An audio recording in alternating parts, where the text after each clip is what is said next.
I'm the one who destroyed a 6-year relationship by comparing my boyfriend to my ex, and now everyone assumes I was some cruel, game-playing nightmare. That's not the whole truth. What I did was worse than deliberately trying to hurt him, because at least that would have meant I understood what I was doing had consequences. My sister stopped speaking to me. My mom told me she was disappointed in who I'd become. Jake's best friend sent me a 3-paragraph text about what a manipulative person I was. But none of them know the full context. They don't know about the spiral I was in, or why those comparisons started spilling out in the first place, or what I was really trying to accomplish. The hardest part? I'm terrified they might be right about me after all.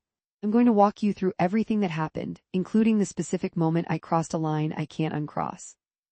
There's something I did the week before Jake moved out that I haven't told anyone. Once you hear it, you'll understand why I can't decide if I deserve forgiveness or if everyone's anger is exactly what I've earned. Jake and I met during my 2nd year of college. He was this steady, reliable presence, showed up when he said he would, remembered little details about my day, brought me coffee during finals week without being asked. After my relationship with Marcus, which had been this intense roller coaster of grand gestures and dramatic fights, Jake felt like coming home. Safe, predictable in the best way.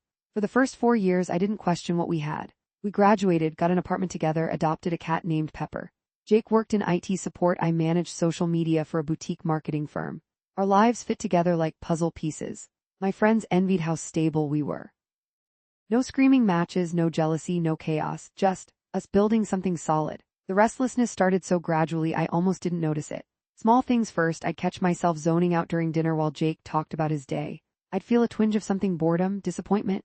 When he'd suggest the same Thai place we always went to, I told myself everyone felt this way eventually. Relationships matured. The butterflies were supposed to fade. Then Marcus posted photos from his trip to Japan on Instagram. I shouldn't have looked, but I did. There he was, hiking Mount Fuji, eating street food in Tokyo, that same reckless grin I remembered. The caption was something about spontaneity being the antidote to a mediocre life. I felt something twist in my chest. Jake and I had been talking about traveling someday for 3 years.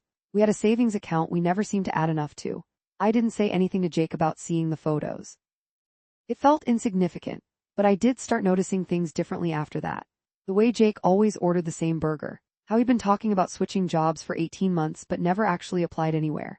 The fact that our Friday nights had become identical: takeout, Netflix, bed by 11. When had we become so beige? We should do something spontaneous this weekend, I suggested one Thursday night. Jake was reorganizing his Magic the Gathering cards at the kitchen table. Like what? He didn't look up. I don't know, drive somewhere we've never been, camp under the stars, anything different. I've got a tournament Saturday, he said, finally meeting my eyes. But we could try that new Mexican place Sunday if you want. I felt the disappointment like a weight in my stomach. Sure, sounds great. That's when I started making comparisons, not out loud, just in my head. Marcus would have dropped everything for an adventure. Marcus never needed 3 days' notice to be exciting. I knew it was unfair. I knew I was romanticizing someone who'd also made me cry more times than I could count. But knowing something intellectually doesn't always stop you from feeling it. The first time I said something out loud, it genuinely slipped out. We were at his parents' house for Sunday dinner and his mom was showing me photos from their cruise. You two should travel more while you're young, she said. We'd love to, I replied. Jake's just always so busy with work and his gaming stuff. Jake's expression shifted slightly. You never said you wanted to travel more. I mention it all the time. When? I felt defensive, caught out. I don't know, Jake, I shouldn't have to schedule spontaneity 3 months in advance. His mom got very interested in her mashed potatoes. The rest of dinner was awkward. In the car afterward, Jake asked if everything was okay. Fine, I said. Then because I couldn't seem to stop myself, it's just, Marcus and I used to take weekend trips constantly. We just decide Friday morning and go. The silence that followed felt thick. Marcus, Jake finally said, your ex from 5 years ago. I'm not comparing, I'm just saying some people are more spontaneous than others. Right, his hands tightened on the steering wheel. Wasn't Marcus the guy who forgot your birthday and blew your rent money on concert tickets? He wasn't wrong. But that wasn't the point I was making, and Jake's reasonableness somehow made me more irritated. I spent the rest of the drive looking out the window, wondering when exactly I'd started feeling so trapped. After that, the comparisons became easier, almost like scratching an itch. Jake would do something that annoyed me, leave dishes in the sink, spend 3 hours on a video game, decline an invitation to my coworker's party, and I'd think about how Marcus would have handled it. Then I started saying those thoughts out loud. Marcus always came to work events with me, even when he didn't want to. My ex was really good at thoughtful gifts. I used to date someone who was more adventurous in bed. That last one I said during an argument about our sex life. Jake had been distant for a few days after I'd criticized the way he kissed, and when he tried to initiate, I pulled away. He asked what was wrong, and the words just came out. I watched his face go blank, then carefully neutral. I see, he said quietly. I didn't realize you were keeping a scorecard. I'm just being honest about what I need. By telling me your ex was better at fucking you. I'd never heard him sound like that, hurt and angry in equal measure. I should have apologized right then. Should have said I was being cruel for no good reason. Instead, I doubled down. I'm trying to communicate. Isn't that what you're always saying we should do more of? He left the bedroom, slept on the couch that night. I lay awake feeling vindicated and guilty at the same time, unable to untangle which feeling was winning. Here's what I haven't told anyone: I'd been texting with Marcus for 3 weeks by that point. It started innocently enough. He'd replied to one of my Instagram stories. I'd posted a photo of a sunset with some quote about wanderlust. He messaged, "Still dreaming big, we should catch up." I should have left it on read. But I was feeling restless and underappreciated, and Marcus had always been good at making me feel interesting. We texted about surface-level stuff at first. His job, freelance photographer, of course, my work, places we'd been. Then the conversations got longer, more frequent. He'd message good morning. Send me songs he said reminded him of me. I didn't tell Jake because there was nothing to tell. We weren't doing anything wrong. Just two people who used to date, having friendly conversations. Except I'd check my phone constantly, hopping for Marcus's name to light up the screen. And I'd smile at his messages in a way I hadn't smiled at Jake in months. Remember that time we drove to the beach at midnight just because? Marcus texted one night while Jake was in the shower. God, we were so stupid, I replied. Best kind of stupid. You ever do stuff like that anymore? I looked toward the bathroom door, heard the shower running. Not really. Shame, you were always best when you were being reckless. I felt that message like a physical touch. When Jake got into bed 20 minutes later and tried to cuddle, I pretended to be asleep. I didn't want his steady, predictable affection. I wanted to feel reckless again. The comparisons got worse after that. I wasn't even trying to be subtle anymore. We were cooking dinner together and Jake was following the recipe exactly, measuring everything precisely. You know, I said, Marcus used to just throw ingredients together, more creative. Marcus sounds like a real catch, Jake muttered. Weird that you're here with boring old me instead of him. Don't be like that. Like what? You bring him up constantly, Sarah. What am I supposed to say? I'm just making conversation. No, you're telling me I'm not good enough. There's a difference. It wasn't wrong, but I felt attacked anyway. Maybe if you actually tried to be more exciting once in a while, I wouldn't have to think about when my life wasn't so boring. The hurt on his face was immediate and obvious. He set down the wooden spoon very carefully. Is that really how you feel, that I'm boring? I should have said no. Should have taken it back, explained I was being unfair, admitted something was wrong with me, not him. Instead, I shrugged. I don't know, sometimes. Jake left the apartment. Came back 2 hours later and went straight to bed without speaking to me. I finished making dinner alone, ate it while scrolling through Marcus's Instagram, and felt a confusing mixture of righteousness and self-loathing. My best friend Lauren called the next day. Jake texted me, she said without preamble. He's worried about you, says you've been different lately. I'm fine. Are you cheating on him? What? No. Then what's going on? Because he mentioned you keep talking about your ex and that's kind of weird, Sarah. I felt defensive immediately. I'm allowed to reference my past. It's not like I'm pinning for Marcus. I'm just pointing out that Jake could put in more effort. Lauren was quiet for a moment. Do you hear yourself? You've been with Jake for 6 years. He's kind, he loves you, he's stable. What exactly is Marcus offering that's so much better? It's not about Marcus. It's about Jake taking me for granted. Has he actually done that, or are you looking for problems that aren't there? I hung up shortly after. She didn't understand. None of them understood what it felt like to wake up one day and realize you'd chosen the safe option, the sensible path, and maybe you'd given up too much of yourself in the process. Marcus and I had been talking about meeting up. Just coffee, nothing serious. He was going to be in town for a gallery showing. Would be good to see your face in person, he texted. Assuming your boyfriend wouldn't mind. I hadn't mentioned Jake to him in weeks. In our text conversations, I existed in this separate space where I was just Sarah, not Jake's girlfriend, not someone in a committed relationship, just myself. I liked that version of me better. He wouldn't mind, I lied. We're pretty secure. Good, next Saturday then. There's this coffee place near the gallery, 2 p.m. I agreed before I could talk myself out of it.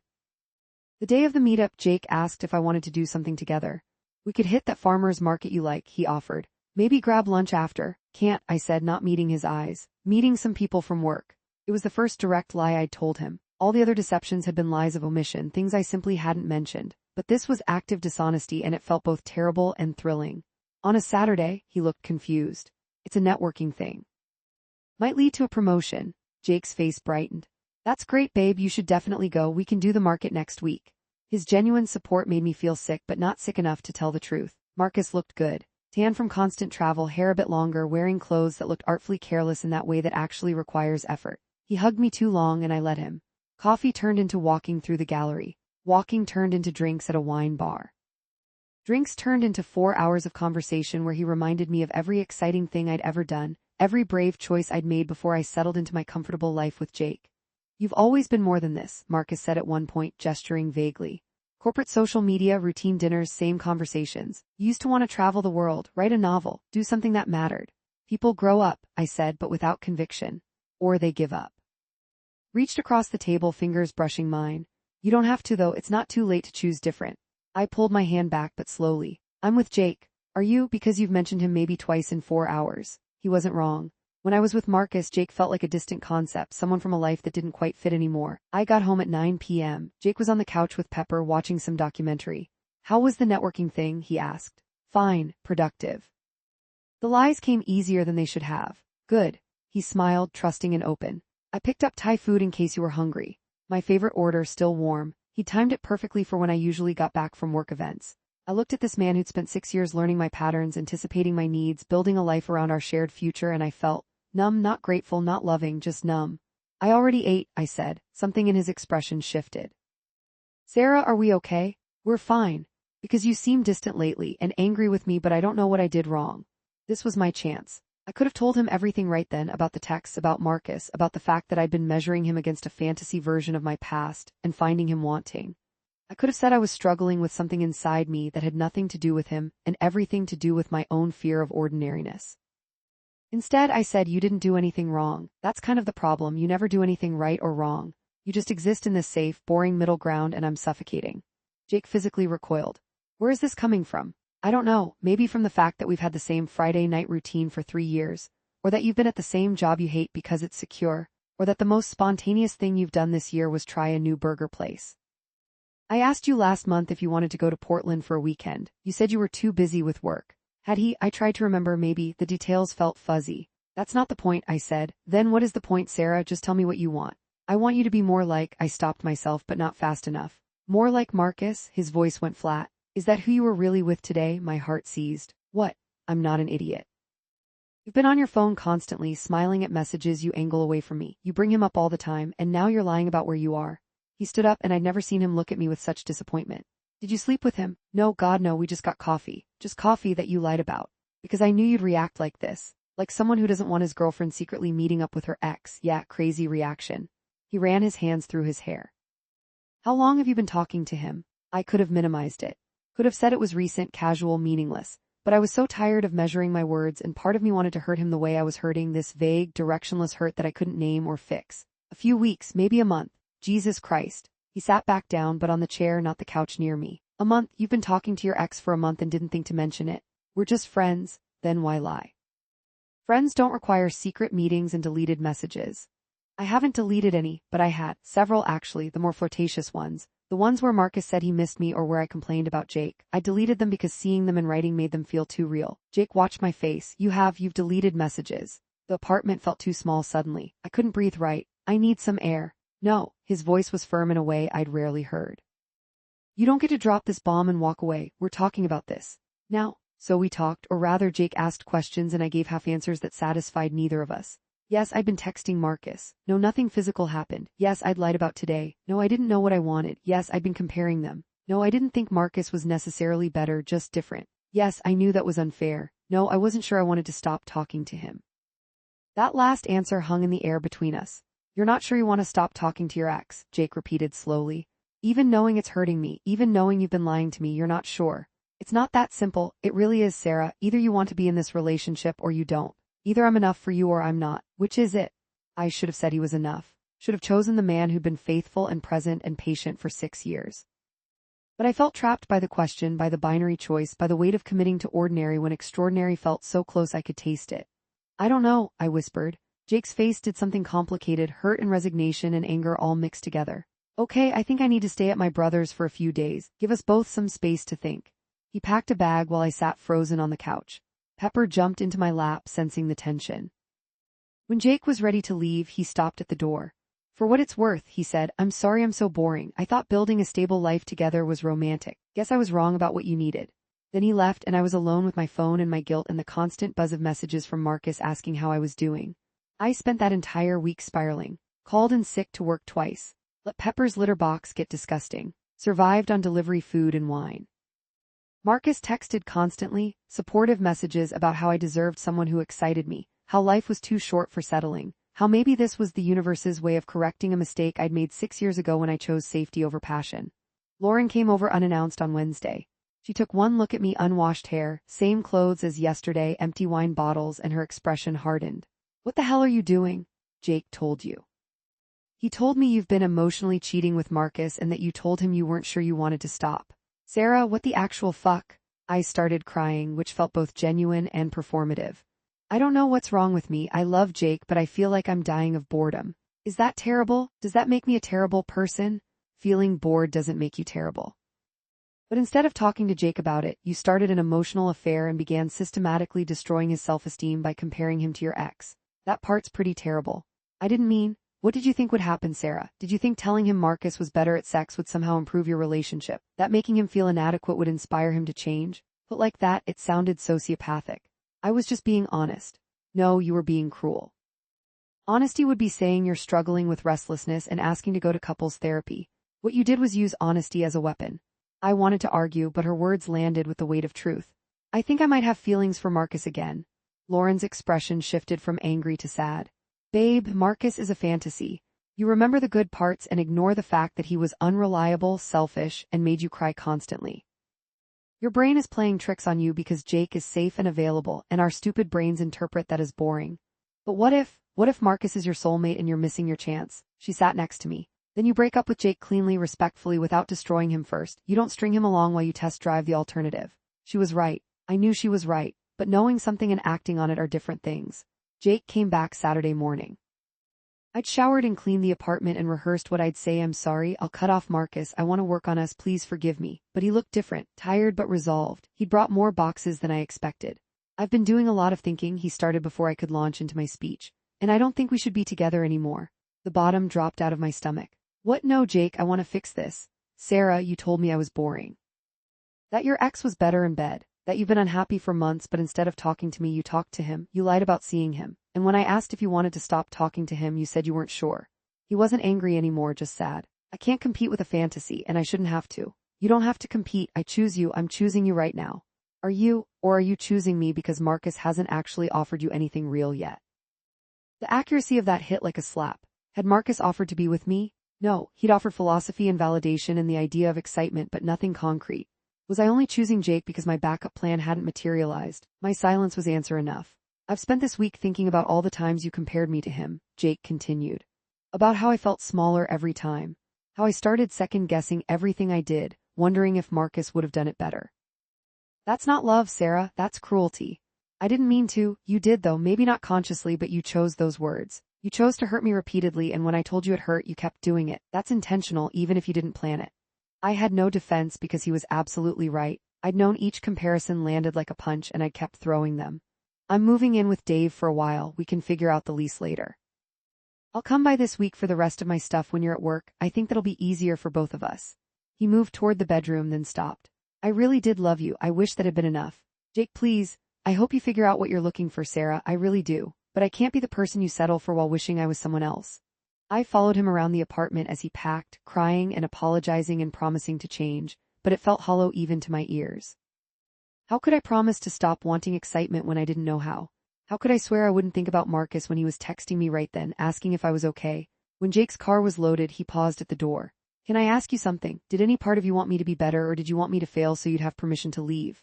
I couldn't answer that. I genuinely didn't know. He nodded like my silence confirmed something. That's what I thought. Goodbye, Sarah. The door closed. I stood there for 20 minutes before checking my phone. 17 messages from Marcus, full of support and suggestions that we get dinner soon.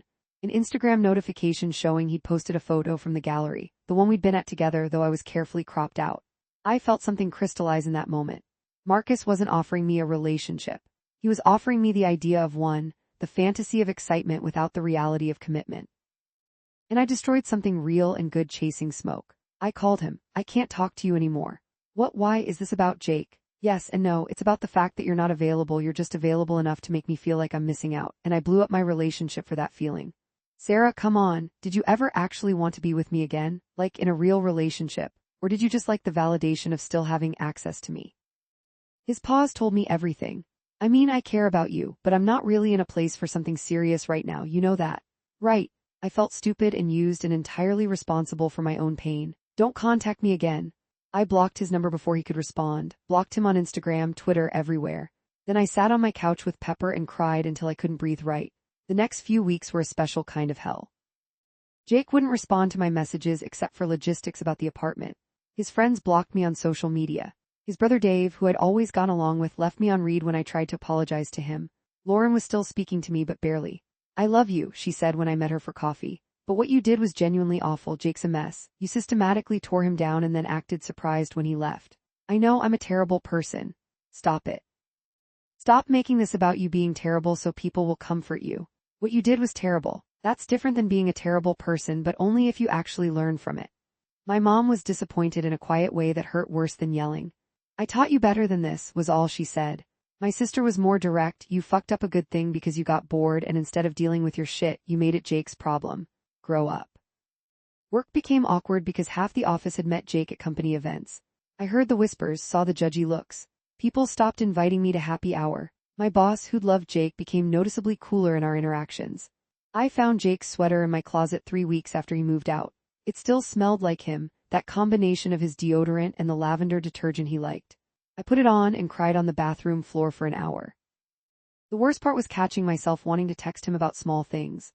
A funny meme. The way Pepper did something cute. A song I heard. 6 years of muscle memory doesn't disappear overnight. I'd pick up my phone a dozen times a day before remembering I destroyed the person I wanted to share things with.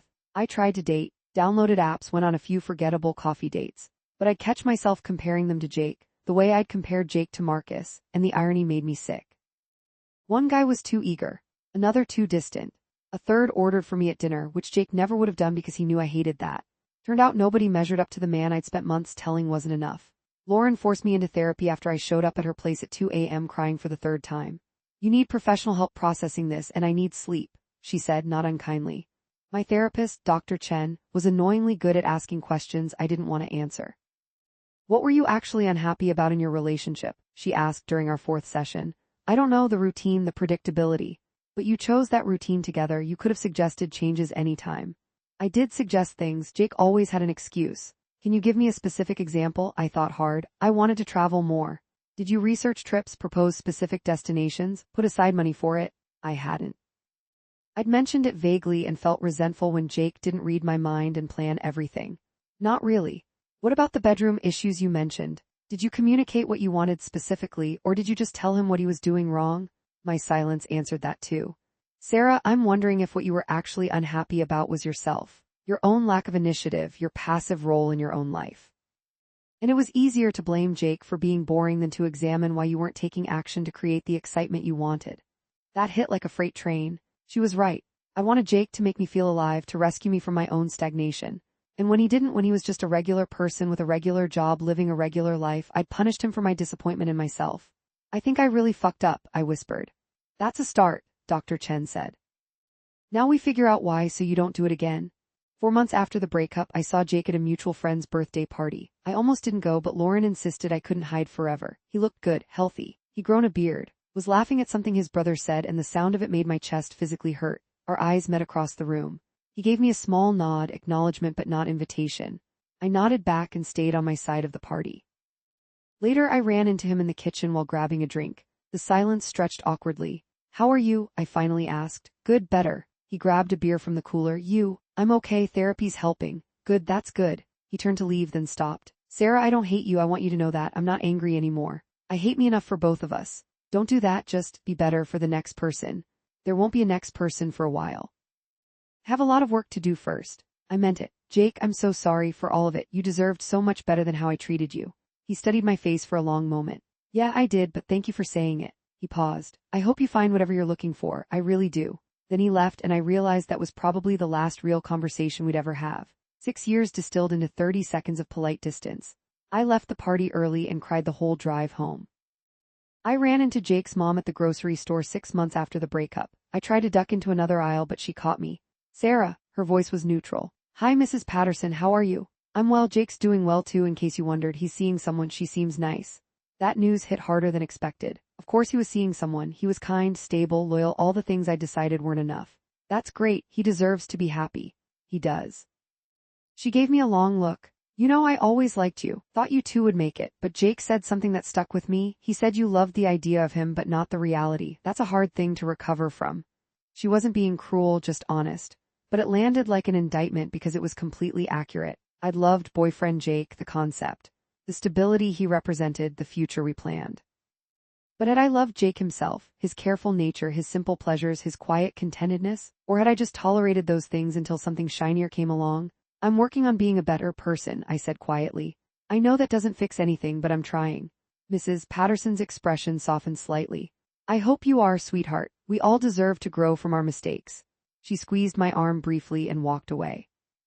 I abandoned my half-full cart and sat in my car for 20 minutes processing. Jake was moving on, building a life that didn't include me. And I was still here, stuck in the wreckage of what I'd destroyed, trying to figure out who I was without him. The thing nobody tells you about being the villain in someone else's story is that you don't get closure. There's no moment where the other person forgives you and you both move on. You just carry the weight of what you did and try to be better, knowing you can't undo the harm. I still think about Jake sometimes. Wonder if his new girlfriend appreciates his quiet steadiness. If she notices the way he remembers little details or brings coffee without being asked. If she's built a life with him that includes adventure and stability both, the balance I never figured out. Mostly, I think about the specific moment I could have chosen differently. Not the big stuff, not meeting Marcus for coffee or starting the emotional affair. The small moment, weeks earlier, when Jake asked if everything was okay and I said fine instead of vulnerable truth. When I could have said I'm struggling with restlessness and I need your help figuring out why instead of making it his fault. That's the moment I replay at 3 a.m. when I can't sleep. The sliding door moment where everything could have been different. I'm telling this story now because I saw a post on social media. One of those relationship advice things about if you're not happy, just leave. And everyone in the comments was agreeing, talking about how life's too short to settle. And I wanted to scream at all of them that it's not that simple. Because yeah, if you're genuinely incompatible or being mistreated or fundamentally unhappy, leave. Absolutely. But if you're just bored. If the problem is your own stagnation, your own fear of ordinariness, your own inability to create the life you want, blowing up your relationship won't fix that. You'll just bring the same problems to the next person. I didn't leave because Jake was wrong for me. I pushed him away because looking at his contentedness forced me to confront my own discontent, and destroying him was easier than fixing myself. That's the truth I've spent a year in therapy unpacking. Would I take it back if I could?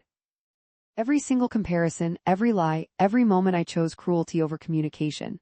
I take back the entire month of texting Marcus. I take back the decision to meet him for coffee, the choice to angle my phone away from Jake, the times I made him feel small to make myself feel big. But I can't. Those actions exist in permanent record, written into the story of both our lives. Jake will always be the guy whose girlfriend told him her ex was better at everything. And I'll always be the woman who destroyed a good relationship because good wasn't enough. So why am I confessing all this to strangers on the internet? Because I need someone to know the full truth. My family knows the broad strokes. My therapist knows the deep analysis. But nobody knows about that final week before Jake moved out, about what I did that sealed everything. I slept with Marcus. It was 2 days before Jake came to pack his things.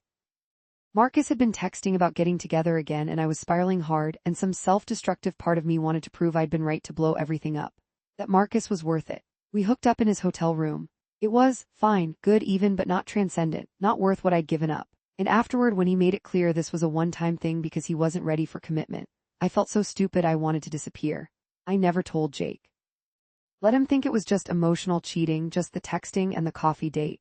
Because knowing I'd physically betrayed him too would have hurt him in a way he didn't deserve. At least that's what I told myself. Really, I was protecting my own image, keeping the narrative at emotional affair instead of full cheating because it sounded marginally less terrible. But it was cheating, complete betrayal. And I let Jake leave thinking he wasn't enough when the truth was I was too broken to appreciate what I had. That's the secret I've been carrying. The thing that makes me irredeemable instead of just flawed. The reason I can't fully forgive myself even as I'm trying to grow into someone better. I don't know what I want from telling you all this. Judgment, probably. Confirmation that I'm as awful as I suspect. Maybe just the relief of full honesty after a year of partial truths. What I did to Jake was unforgivable. The comparisons, the emotional affair, the lying, and yes, the physical cheating I never admitted to, all of it. And if you think I'm a terrible person for it, you're probably right. But I'm trying to be better. Not for redemption, I don't think I deserve that. Just because the alternative is staying this person forever, and I can't live with that. Dr. Chen says growth is possible even for people who have done really shitty things. I'm choosing to believe her because the alternative is too dark. If Jake's new girlfriend ever reads this and somehow connects the dots, I hope she knows how lucky she is. I hope she appreciates all the things I took for granted. And I hope Jake never tells her about me because he deserves a fresh start with someone who sees his worth from day one. As for me, I'm still here. Still single, still in therapy, still figuring out how to build a life I don't want to escape from. Still learning that excitement isn't the opposite of commitment, and stability isn't the same as stagnation.